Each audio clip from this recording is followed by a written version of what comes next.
the vastness of space where civilizations spanning thousands of years have perfected the art of warfare, there exists a universal truth that every alien species has come to accept. Primitive kinetic weapons are relics of a bygone era. Energy weapons, plasma rifles, and quantum disruptors have made the simple projectile rifle as obsolete as stone tools. Or so they believed. When humanity first stepped onto the galactic stage, their crude gunpowder weapons became the subject of mockery across star systems. Advanced alien military academies used human rifles as examples of technological backwardness in their curriculum. The Zephyrian Empire's elite soldiers would laugh at combat footage of humans wielding what they called metal tube throwers. The proud warriors of the Nexus Coalition dismissed Earth's military as primitives playing with firecrackers. But somewhere in the mountains of Afghanistan, a young American soldier named Jake Mitchell was about to prove that sometimes the oldest tools in the right hands can be deadlier than any futuristic weapon. His story would echo across the galaxy, forcing entire civilizations to reconsider what they thought they knew about warfare, precision, and the terrifying potential that lies within human determination. This is the true account of how one man's skill with a primitive rifle changed the course of interstellar conflict forever, and why alien species now whisper his name with a mixture of respect and fear. The first time Jake Mitchell heard alien laughter, he was lying flat on his belly in the rocky terrain of the Kandahar Mountains, his eye pressed against the scope of his M24 sniper weapon system.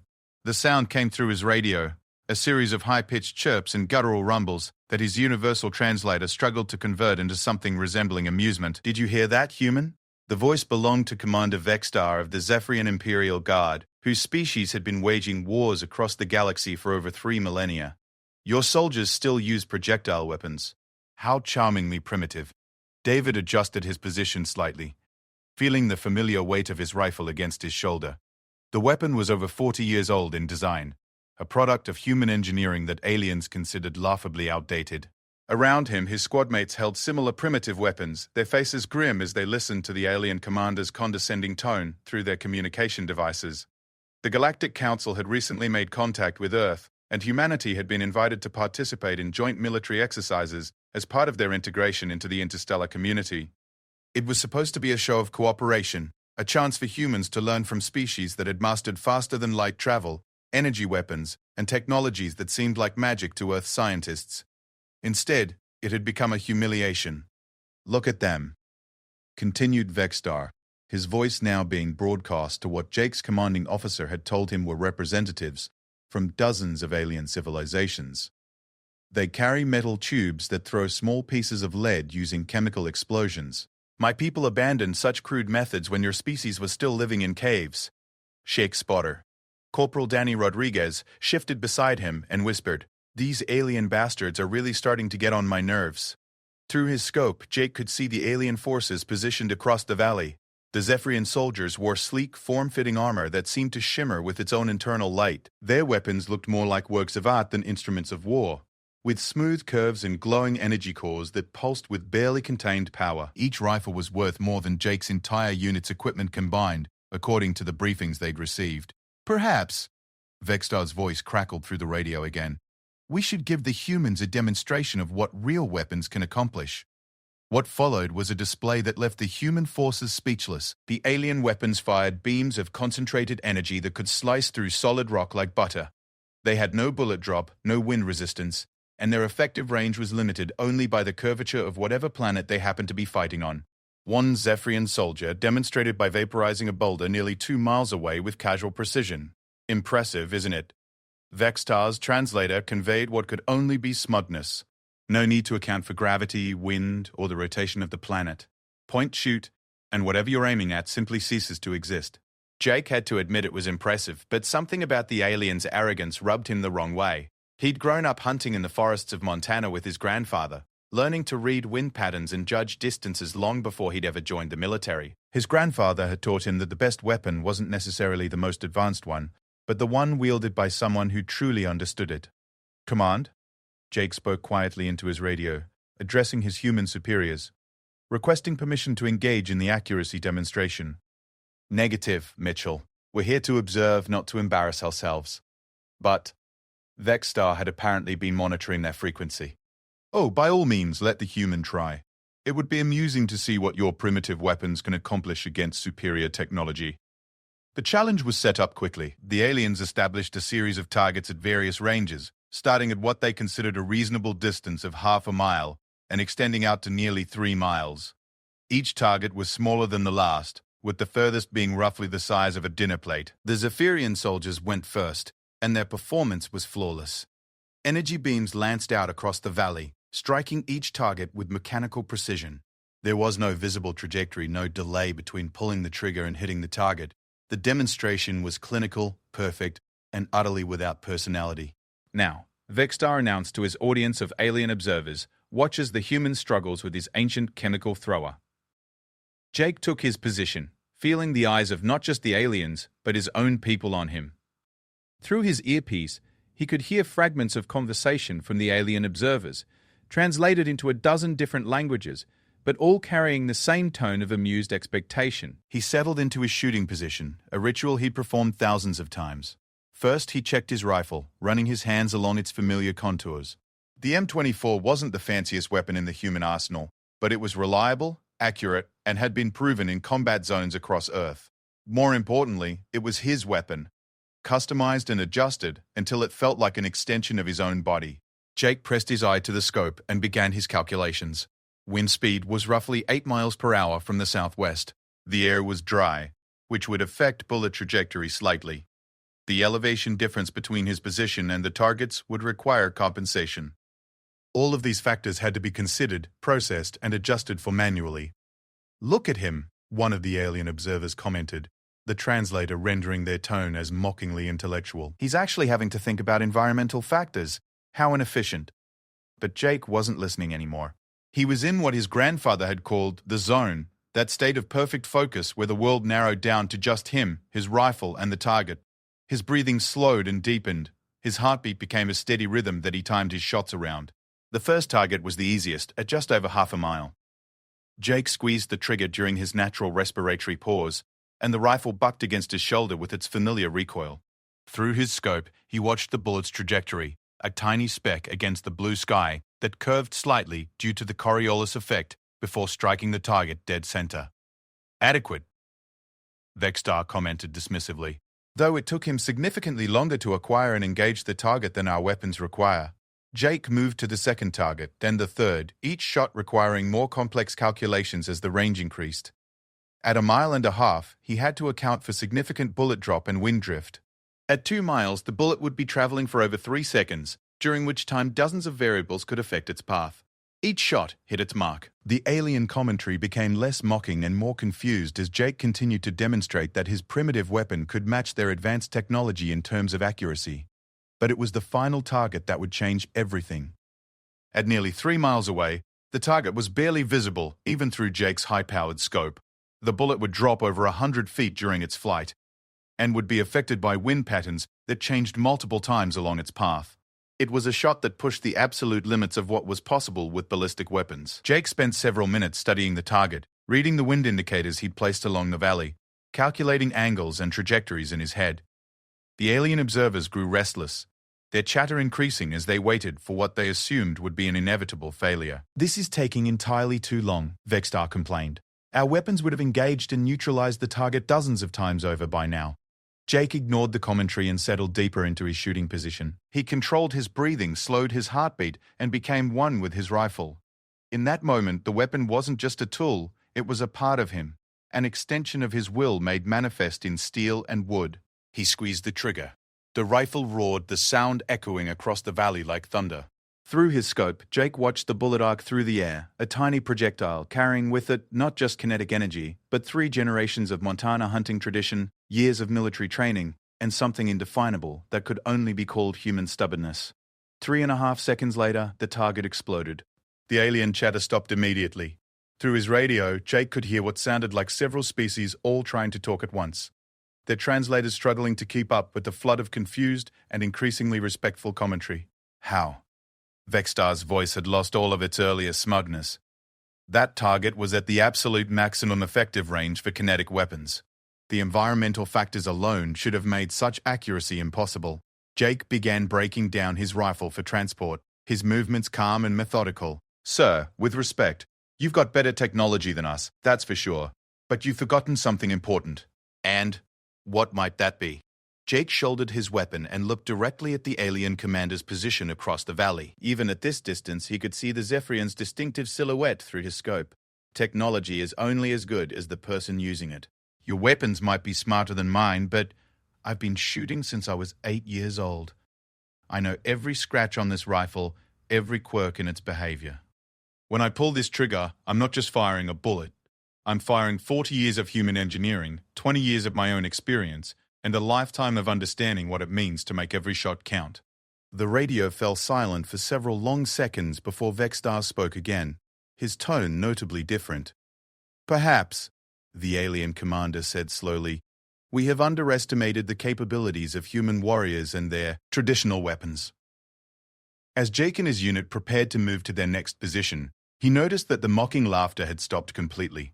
In its place was something he'd never expected to hear from an advanced alien civilization: respect.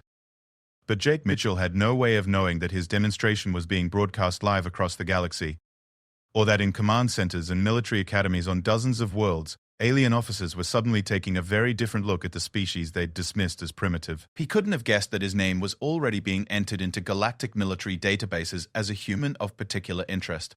Most importantly, he had no idea that his display of marksmanship had just painted a target on his back that would soon attract the attention of the galaxy's most elite alien warriors, all of whom were suddenly very curious about the true capabilities of human snipers and their obsolete weapons.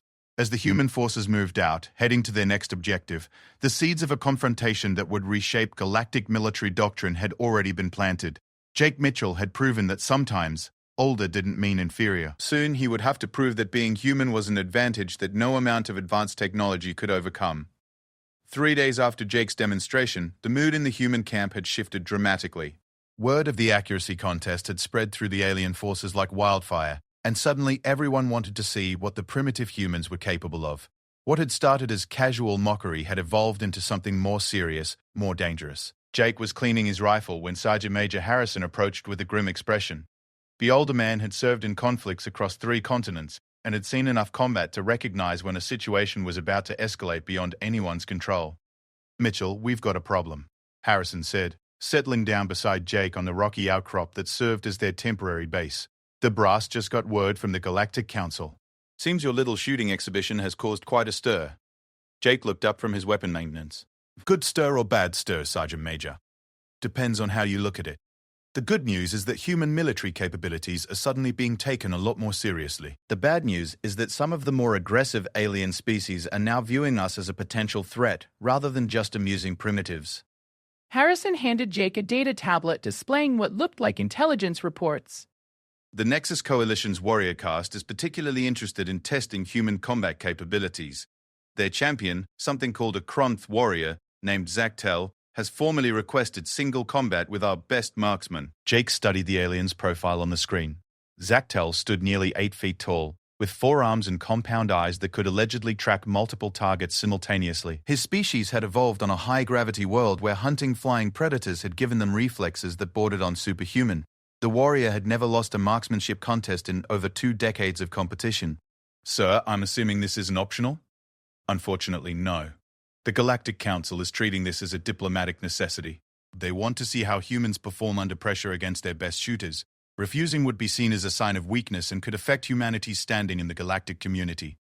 Jake nodded, understanding the implications.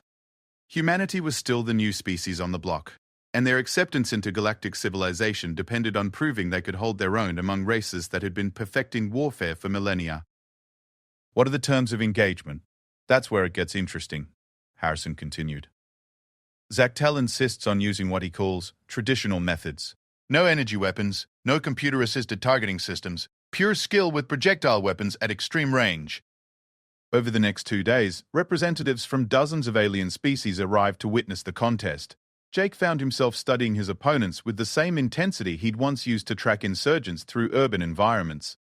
The Kronth warrior was impressive, moving with a fluid grace that seemed to defy his massive size.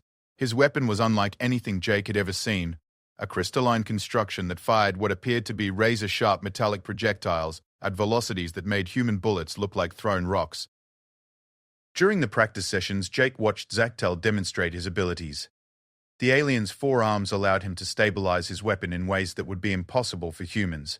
and his compound eyes could track wind patterns and atmospheric disturbances with mechanical precision. When Zarktel fired at a target 3 miles away, the projectile reached its destination in less than a second, striking with enough force to vaporize everything within a 10-foot radius.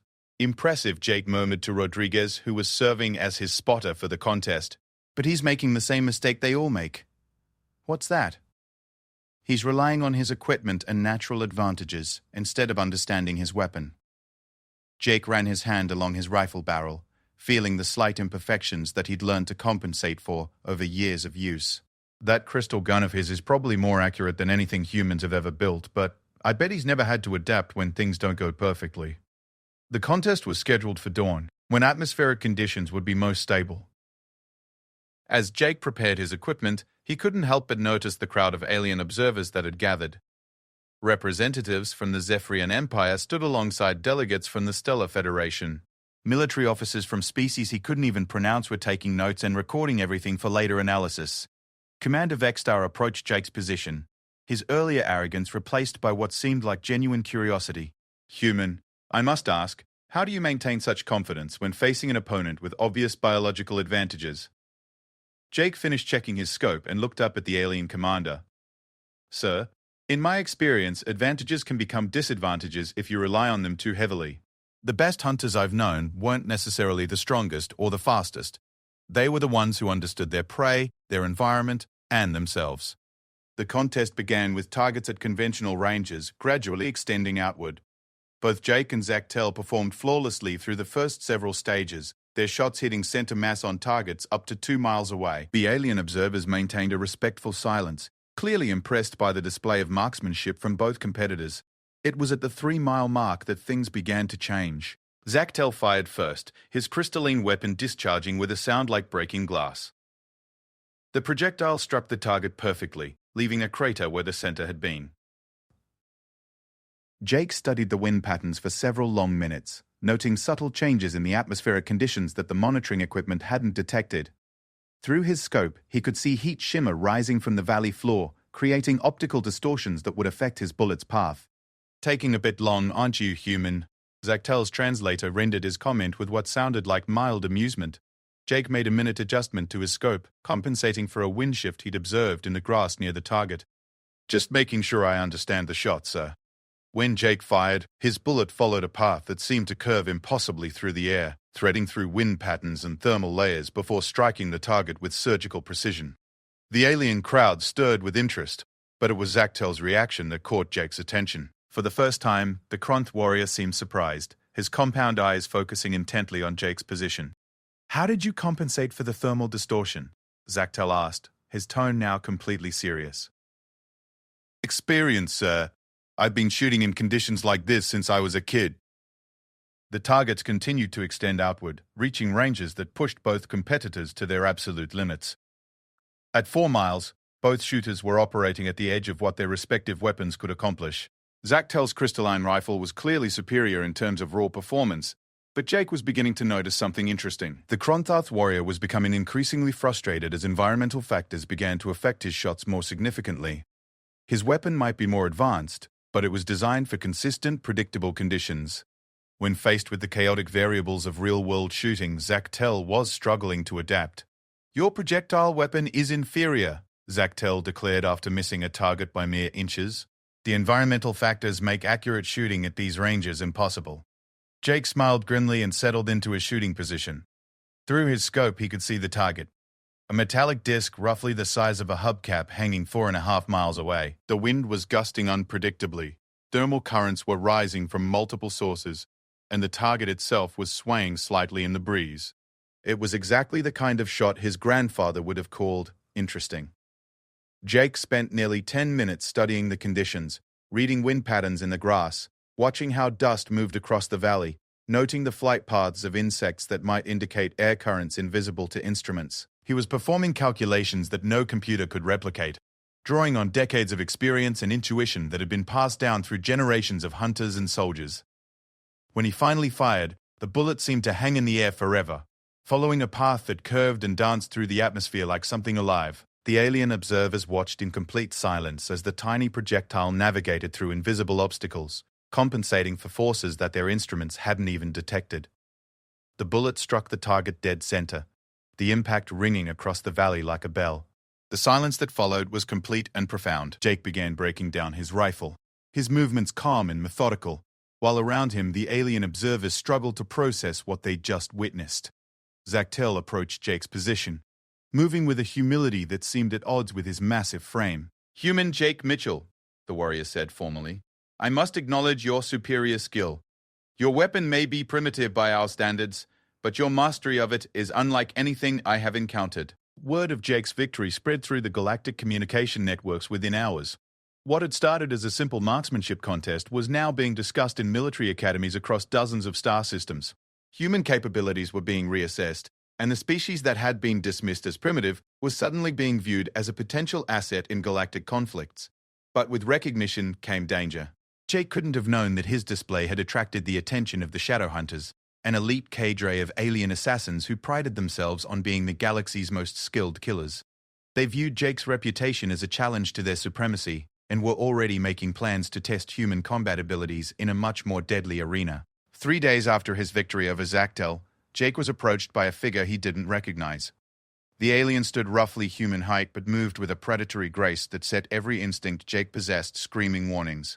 Its species was unknown to him, with features that seemed designed by evolution specifically for hunting and killing. "Sergeant Jake Mitchell?" The alien spoke in perfect, unaccented English. "I represent certain parties who are very interested in your capabilities. We would like to extend an invitation for a more comprehensive test of human military skills." Jake studied the alien carefully, noting details that his training had taught him to observe. The way it stood suggested perfect balance and instant readiness for violence. Its eyes never stopped moving, constantly scanning for threats or opportunities. This wasn't a diplomat or an observer. This was a predator. "What kind of test?" Jake asked carefully. "The kind that will determine whether humans truly belong among the galaxy's warrior races, or whether your recent victories have been merely fortunate accidents." The alien's smile revealed teeth that were clearly designed for tearing flesh. "My associates and I represent the finest hunters and warriors from across the galaxy. We would be honored to provide you with opponents worthy of your skills." Jake felt a chill that had nothing to do with the mountain air. He was being challenged by killers who had honed their abilities across multiple star systems, and refusing wasn't going to be an option. "When and where?" he asked. The alien's smile widened. "Soon, Sergeant Mitchell. Very soon. We've prepared a suitable environment for testing your capabilities to their fullest extent. You'll find it quite educational." As the alien melted back into the crowd of observers, Jake realized that his demonstration of marksmanship had set something in motion that was far beyond his control. He had proven that humans could compete with alien technology, but now he was going to have to prove that humans could survive against alien hunters who viewed killing as an art form. The stakes had just become much higher than simple marksmanship contests. Jake Mitchell was about to face the galaxy's deadliest predators in a test that would determine not just his own survival, but humanity's place in the cosmic hierarchy of warrior species. The hunting preserve stretched across an entire moon, a carefully crafted environment that combined the deadliest terrain features from dozens of worlds. Jake found himself standing in what the Shadow Hunters called the Arena of Final Truth, a place where the galaxy's most elite warriors came to test themselves against worthy opponents. The alien who had approached him days earlier now introduced himself properly. His name was Skithel, and he belonged to a species called the Vorthani, natural-born hunters whose entire culture revolved around the pursuit and elimination of dangerous prey. Standing beside him were representatives from 6 other alien species, each one renowned throughout the galaxy for their combat prowess. "Sergeant Mitchell." Skithel's voice carried an undertone that Jake's translator couldn't quite capture. "You have demonstrated remarkable skill with your primitive weapon. But marksmanship contests are games for children. Today, you will face the reality of combat against opponents who have been perfected by evolution specifically for killing." Jake studied his surroundings, taking in details that might mean the difference between life and death. The terrain was a nightmare combination of rocky outcrops, dense forests, and open areas that offered no cover. Gravity was slightly higher than Earth normal, and the atmosphere had a thin quality that would affect both his breathing and his bullet trajectories. "What are the rules of engagement?" Jake asked, checking his equipment one final time. "Rules?" Another alien, this one resembling a cross between a mantis and a wolf, clicked its mandibles in what might have been laughter. "There are no rules, human. You will be hunted by the 7 of us across this terrain. Your objective is simple: Survive for 24 hours, or eliminate all of your hunters. Our objective is equally straightforward. Prove that human combat capabilities are vastly overrated. Jake was given a 10-minute head start, time he used to put as much distance as possible between himself and his starting position. As he moved through the alien landscape, he drew upon every survival skill he'd learned during his military career. The terrain reminded him of Afghanistan in some ways, but the unfamiliar plants and strange atmospheric conditions meant he couldn't rely entirely on Earth-based experience. His rifle felt reassuring in his hands, a constant that remained unchanged even in this bizarre environment. He'd been allowed to bring his M24 along with 200 rounds of ammunition, supplies that his alien hunters considered laughably inadequate for a 24-hour survival scenario. What they didn't understand was that Jake had no intention of playing their game by their rules. The first hunter found him within 2 hours, a creature called a rickstar that could move through dense vegetation without making a sound. Jake detected its presence only by the subtle change in the forest's ambient noise, a trick his grandfather had taught him decades earlier. The alien was closing on his position with perfect stealth, invisible to normal senses, and confident in its ability to eliminate the primitive human. Jake's first shot came from a position nearly 800 yards away, fired through a gap in the foliage that the rickstar probably didn't even know existed. The bullet caught the alien hunter center mass, ending its hunt permanently. The remaining 6 hunters suddenly realized they were dealing with something beyond their experience. Jake wasn't just defending himself, he was actively hunting them in return. Scarthel's voice crackled through the arena's communication system, reaching every corner of the hunting preserve. Impressive, human. But you've revealed your position. The remaining hunters now know exactly where you are. Jake was already moving, using techniques he'd learned from Army Rangers and Marine Force recon specialists. His human endurance allowed him to cover ground at a steady pace that his alien hunters couldn't match indefinitely. While they might be faster in short bursts, Jake could maintain his movement for hours without tiring significantly. The second hunter was a Vorthany-like Scoffle, a creature whose natural camouflage made it nearly invisible even in open terrain. It attempted to ambush Jake at a river crossing, rising from what appeared to be empty water with talons extended and jaws gaping. Jake's reaction was pure instinct, a point-blank shot that he fired from the hip while diving sideways. The bullet caught the Vorthani in what passed for its throat, dropping the creature back into the river in a spreading cloud of alien blood. 2 down, Jake muttered to himself, checking his ammunition count. He was being more conservative with his shots than usual, but each one had to count in an environment where resupply was impossible. The third hunter tried a different approach entirely. The creature, something that looked like a mechanical spider the size of a small car, attempted to engage Jake at extreme range using what appeared to be some kind of energy weapon. It was a tactical mistake that played directly to Jake's strengths. At nearly 2 miles distance, Jake spent almost 30 minutes tracking the alien's movement patterns before taking his shot. The bullet arced through the thin atmosphere, compensated for the strange gravity and atmospheric pressure, and struck the mechanical hunter's central processor with surgical precision. By this point, the alien observers who were monitoring the contest had fallen completely silent. Jake's performance was being broadcast across the galaxy, and military analysts from dozens of species were struggling to understand how a single human with primitive equipment was systematically eliminating some of the galaxy's most feared predators. The fourth hunter never had a chance to engage. Jake spotted its thermal signature from over a mile away and eliminated it with a shot that threaded through a forest canopy so dense that his target never saw the attack coming. As the day wore on, Jake began to understand something that his alien hunters didn't. They were operating as individuals, each one confident in their personal abilities and certain that their evolutionary advantages would be sufficient. But Jake was fighting as a soldier, using tactics and strategies that had been developed through thousands of years of human warfare. The fifth hunter fell to a trap that Jake constructed using techniques learned from Vietnam-era special forces. The alien, a creature that could phase partially out of normal space-time, walked directly into a kill zone that Jake had prepared hours in advance. With only 2 hunters remaining, the nature of the contest began to change.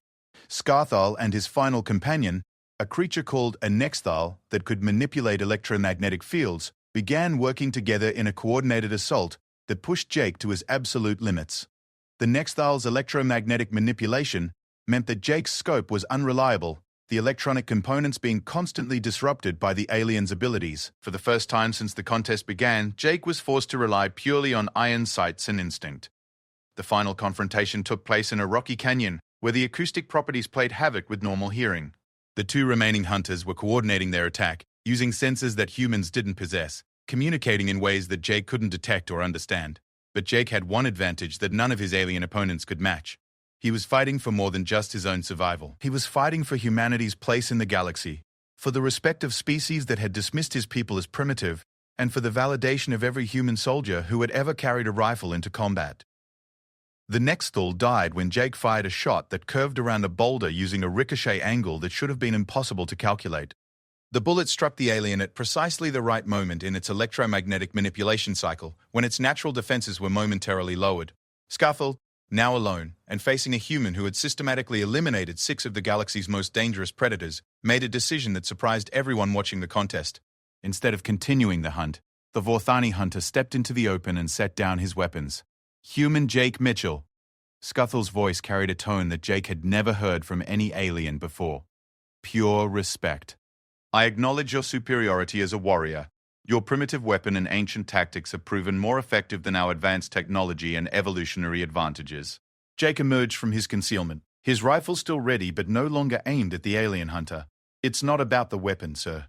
It's about understanding how to use it properly. Head. The aftermath of Jake's victory sent shockwaves through galactic civilization. Military academies that had dismissed human combat methods as obsolete began frantically revising their curricula. Species that had viewed humans as amusing primitives suddenly found themselves requesting joint training exercises and tactical consultations. But perhaps the most significant change was in how alien species viewed the concept of technological superiority.